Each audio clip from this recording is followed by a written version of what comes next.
ఈరోజు అమ్మ ఆసరా అనాథ వృద్ధాశ్రమంలో అన్నదాన కార్యక్రమం చేయడం జరుగుతుంది. దీనికి గాను అన్నదాతగా చంద్రశేఖర్ గారు వారి కుటుంబ సభ్యులు అన్నదాతగా వివరిస్తున్నారు. చంద్రశేఖర్ గారు, మీరు మీ కుటుంబ సభ్యులు నిండు నూరేళ్లు ఆయురారోగ్యాలతో ఉండాలని కోరుకుంటూ అన్నదాత సుఖీ భవ.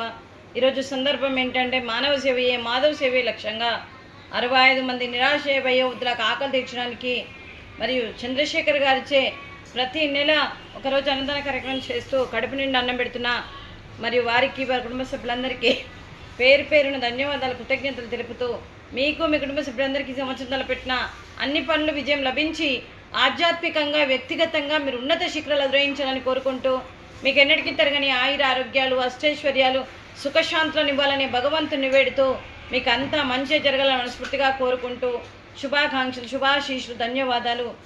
చంద్రశేఖర్ గారికి, శ్రీమతి చంద్రశేఖర్ గారికి, రవికుమార్ గారికి, శ్రీమతి రవికుమార్ గారికి, మీ కుటుంబ సభ్యులందరికీ పేరు పేరున ధన్యవాదాలు కృతజ్ఞతలు. దీర్ఘ ఆయుష్మాన్ భవ. ఆ దేవుడు దీవెనతో పాటు 65 మంది ఆశీస్సులు మీకు ఎప్పుడు ఉండాలని కోరుకుంటూ మీకు అంతా మంచి జరగాలని మనస్ఫూర్తిగా కోరుకుంటూ దీర్ఘ ఆయుష్మాన్ భవ. అలాగే ఈ ఆశ్రమానికి పెద్ద దిక్కుగా వివరిస్తున్న మా తండ్రి లాంటి పెంటయ్య గారికి, పుష్పలీలమ్మ గారికి పాదాభివందనం చేస్తూ మా ఆర్గనైజేషన్ కోసం 365 రోజులు నిత్యాన్నదాన కార్యక్రమం చేపట్టి కడుపు నిండా అన్నం పెడుతున్న ఆ భగవంతుడి స్వరూపమైన పెంటయ్య గారికి, వారి కుటుంబ సభ్యులు ఎప్పుడు నిండు నూరేళ్లు ఆయుర ఆరోగ్యాలతో ఉండాలని కోరుకుంటూ వారికి వారి కుటుంబ సభ్యులందరికీ దీర్ఘ ఆయుష్మాన్ భవ.